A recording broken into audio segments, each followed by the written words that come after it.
Look at me. What you perceive creates an illusion of who I am. You don't know me.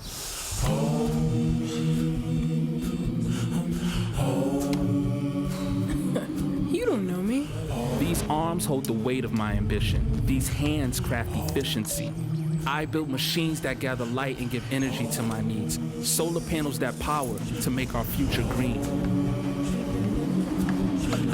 You don't know me. You just see me. My fingers are on the pulse of man's quest. I build robotics to inform what's next.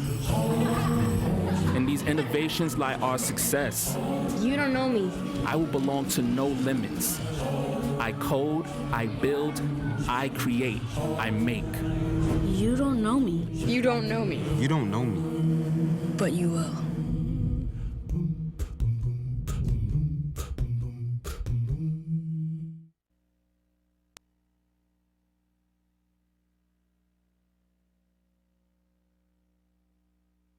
Hello, it's your host, Ashida Onrae here with Success is the New Black. And today we're going to be discussing how to deal with internet trolls and the importance of failure and how YouTube is making it easier for marketers. Stay tuned.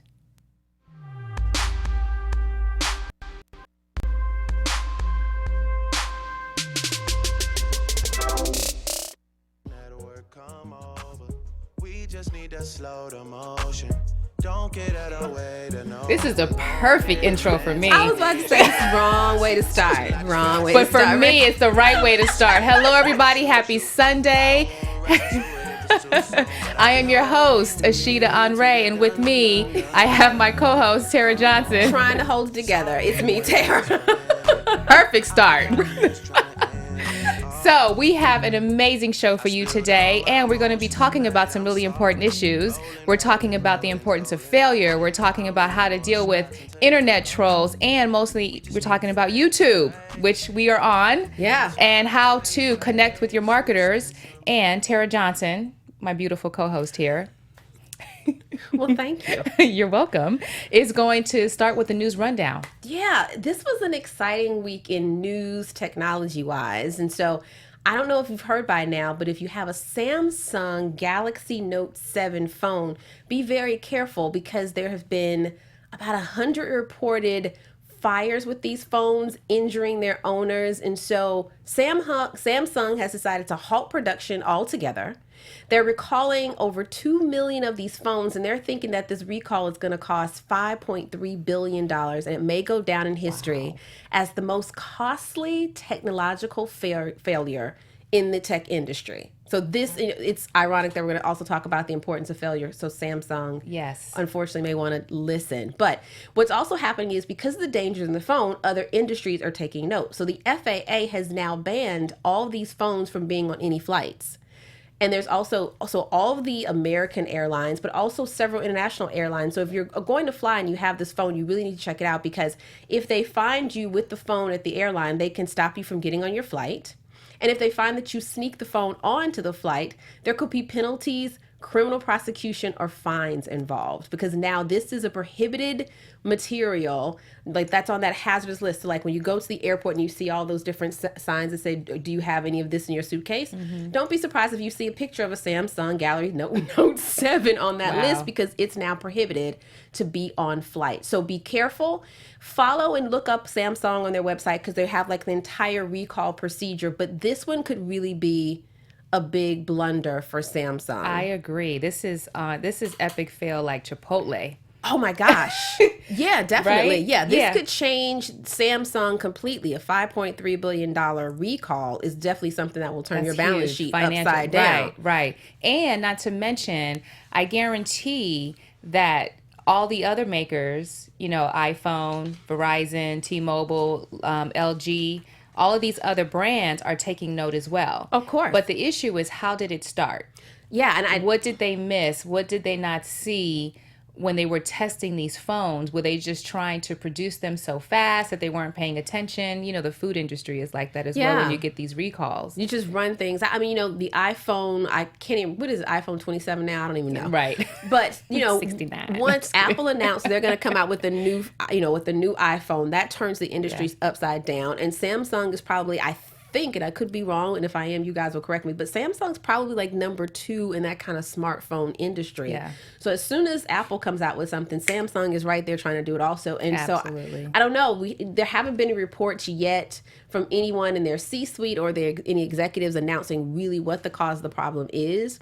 And you might say, out of all the phones that are out there, okay, 100 burns is not that big of a deal. But to be honest with you, one burn from a phone is one too many. Yeah. And the liability, let's just say they don't do this recall and they continue to let these phones roll out. If there's someone who really severely gets injured, the class action suit that they could be facing will be a lot more dangerous than $5.3 billion, and their reputation will be completely shot. So you got to take sometimes circumstances and make the best decision you can at the time. Absolutely. Take your time. Make sure if you're one of the entrepreneurs and you're in the tech world and you're watching us, just take the time, because this is not where you want to be. No. Yeah, because can almost bankrupt you. It could. And it really, I mean, it's going to be interesting to see how Samsung rebounds from this, if they can. Right. Because they now have to do a lot of different things. They have to like handle this recall. They have to handle the financial hit to themselves. But they also have to handle the trust factor and the reputational thing, because now, let's say they come out with the Galaxy Note 8. Is anyone going to trust their devices any longer the way they did before this happened? Right. So it'll be interesting to see how they, handle it. Maybe they should hit up Olivia Pope because they need some crisis management. Just throwing it out there. Just throwing it out there. Call a real boss. Right. Call a real boss. So let's just say you happen to be able to get on a flight and fly somewhere for vacation. The one, for every person who takes vacation in this country, there are probably 10 behind that do not. The United States is notorious for people not taking their vacation, not taking their paid sick leave. And a couple of guys came up with an idea to help people out who just decide to work themselves rather than vacate. They came up with the PTO Exchange. It's a new startup. And where it came from was one of the co-founders was saying to himself, he worked at Cisco Systems, and he had about 240 hours of time, vacation time, that he hadn't used. And he thought to himself, wow, I wish there was something I could do with this. Maybe I can exchange this vacation time for airfare or hotels or a contribution to my 401k, or maybe even donate it to charity. So he and another person came up with the PTO Exchange. They've signed their first client. It's a healthcare company with about 2,000 employees, and they're getting this company up and running. So the question I have is this a positive or a negative? Are we just encouraging people in the United States to continue not to take, I think, the necessary rest and things that you need when you have a job? Because in Europe, it's mandated to take 20 days.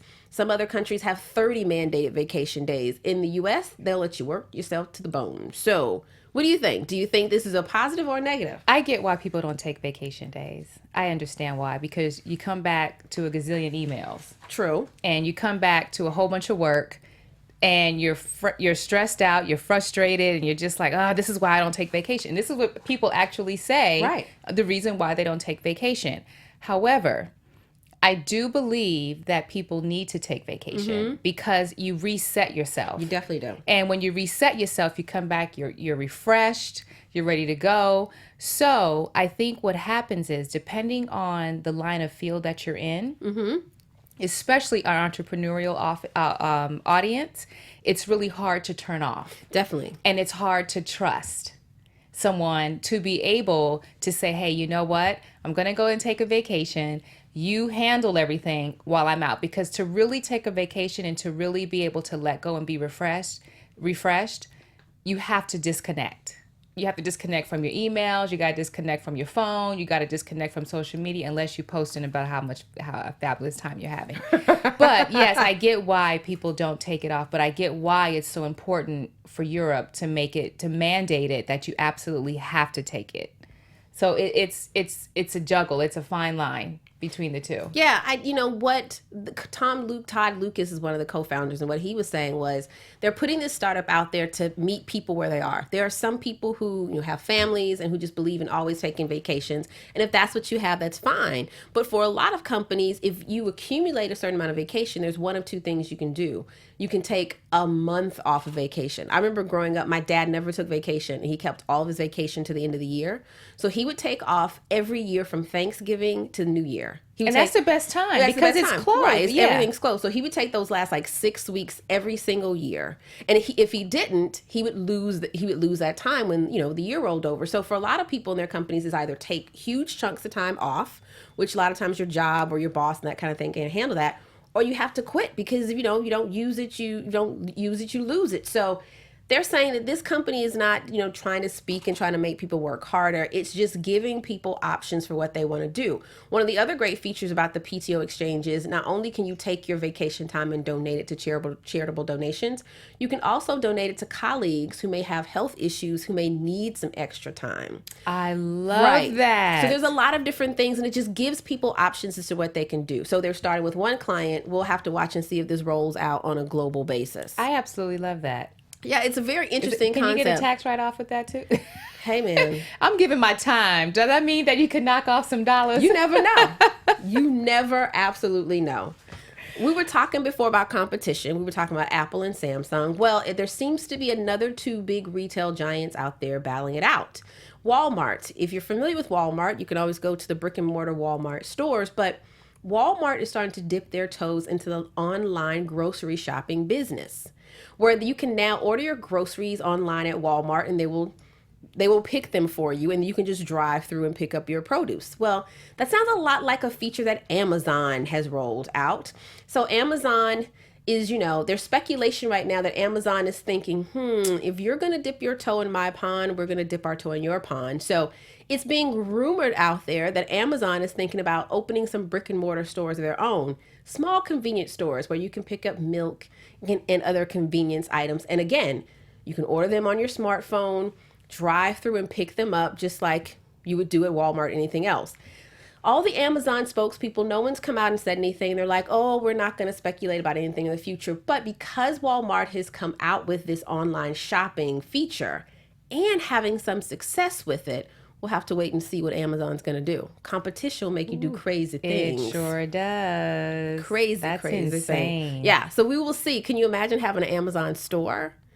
I mean, I go to Amazon and shop for everything. But I don't shop at Amazon. You don't shop at Amazon ever? No, I actually, you know what? I'm a little bit different. I actually like to go into the store and say hi to people. What? Yes, because to me, That's unheard of. in an entrepreneurial spirit that I have, I like people to have their jobs. That is true. I like to go into the bank. I like to. Wow. Yeah, I do. I like to say hi to everyone and speak to them. And actually, when I do go to the grocery store, I don't go to the checkout, the rush. The self-checkout? The I self-checkout. love the self-checkout. Unless I just have really just one item and the lines are really long. Right. But I actually will wait for a cashier because I know that's how she keeps her job. Well, that's or true. him. That's true. Yeah, so, and I will speak to them. I'll ask them how their day is going. Yeah, I actually take the time out, and so I don't do Amazon. No. Wow. I will say I love going to self-checkout at the grocery store because as a kid, my best and biggest toy and what I wanted every year for Christmas was a cash register. So, I'm not joking, a cash register. So, now that I can go through the line and do my own self-checkout, it's like my own adult version of a cash register. I know you want to know that, but anyway, that's hilarious. I love it. So my last piece of business news this week for all of you YouTube content creators, Google has heard your cries and they're coming to your rescue. YouTube has partnered with FameBit. I'm not sure if you've heard of it, but it's a marketplace where content creators and brands can actually meet up and develop a relationship and possibly turn into sponsorships and partnerships, which will put some green dollars into content creators' pockets. Google has been hearing, and it's been going on for years, ever since YouTube rolled out. It's fantastic, and a lot of people have a lot of views, but there seems to be a gap between YouTube fame and the YouTube pocketbook, or the balance in a YouTube content creator's checkbook.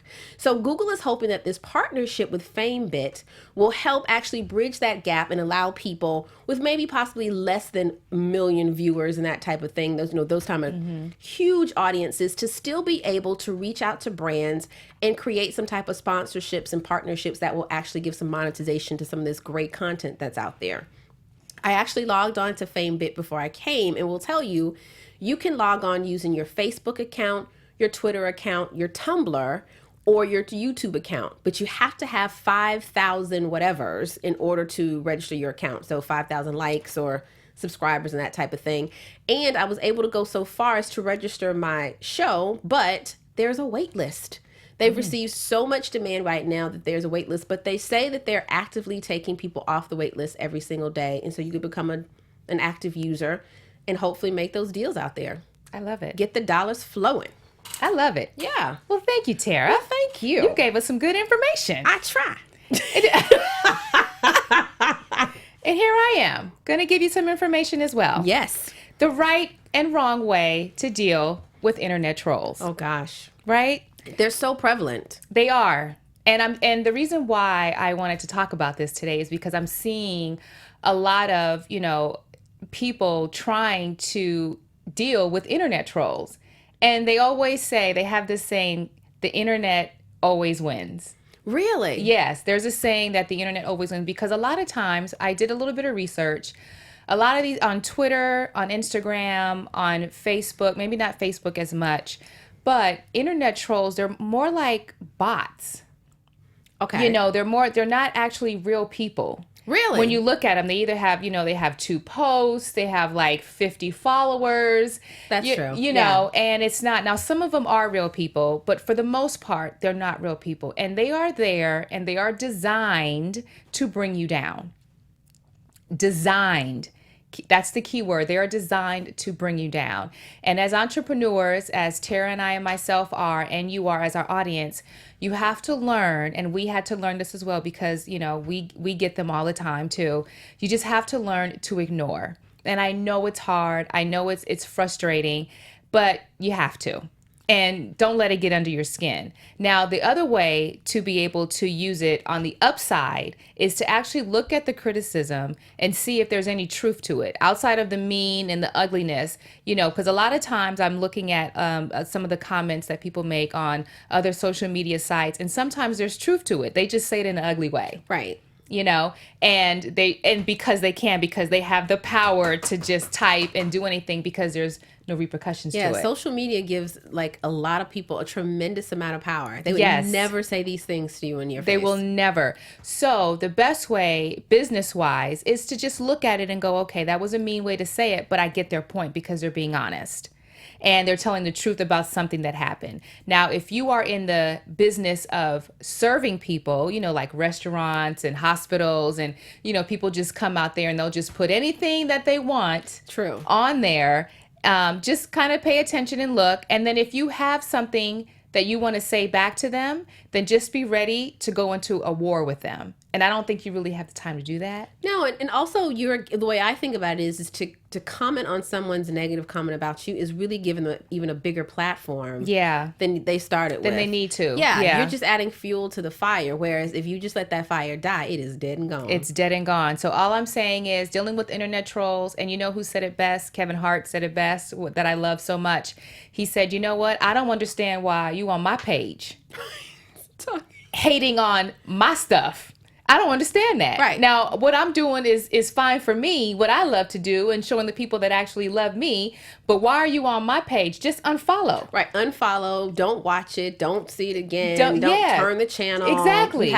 We all have options. We all have options.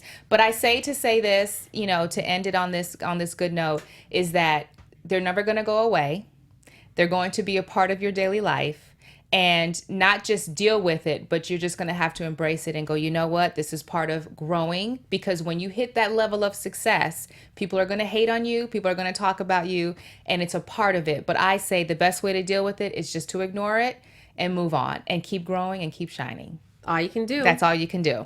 That's all you can do. So I also want to talk about shining, and because I love to shine, is the importance of failure in business. And I found this article that I want to share with you all regarding Sarah Blakely, who is the founder of Spanx.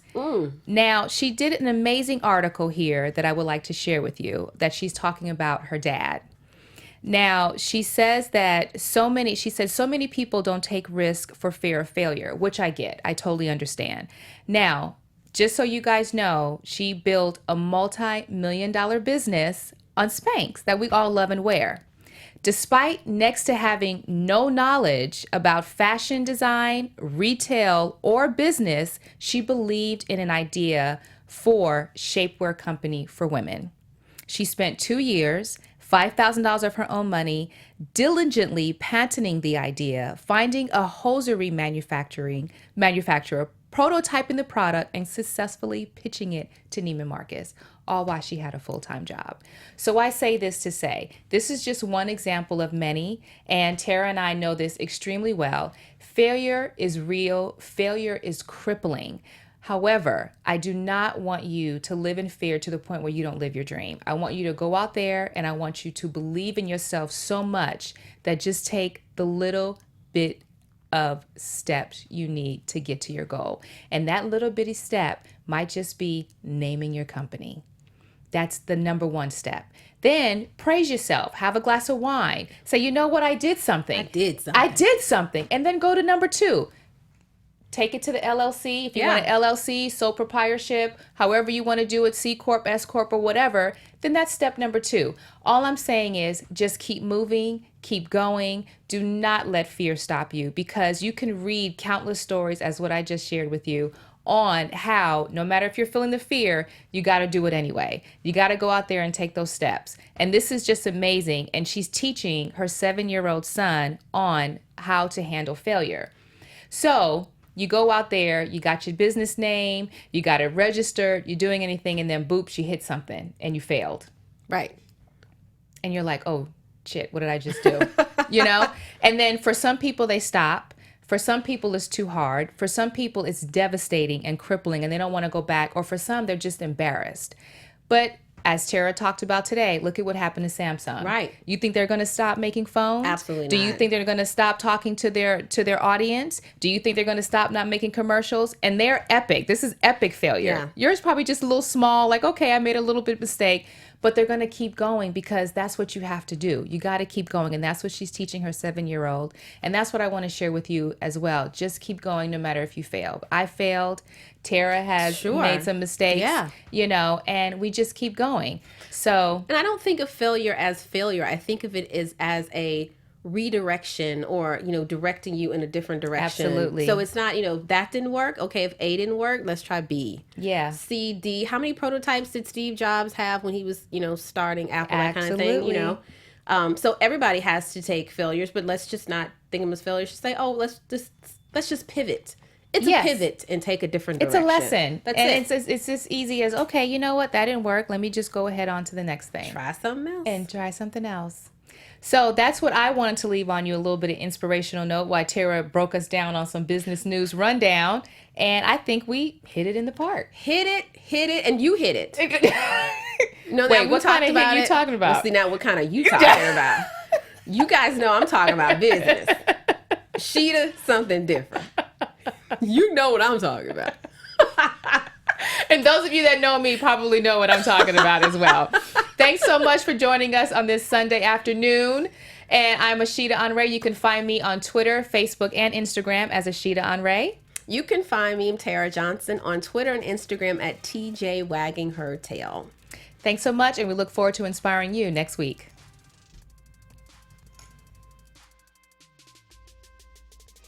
From executives Keven Undergaro, Dario Kristen, Tiana Hobson, and the entire BHL staff, we would like to thank you for supporting Black Hollywood Live, the first online broadcast network dedicated to African American entertainment. For questions and comments, contact us. info@blackhollywoodlive.com. Like us on Facebook, tweet us, or Instagram us at BHL Online. And I am the official voice of Black Hollywood Live, Scipio. Instagram me at KingXOBay. Thanks for tuning in. The views expressed here are those of the host only and do not necessarily reflect the views of BHL or its owners or principals.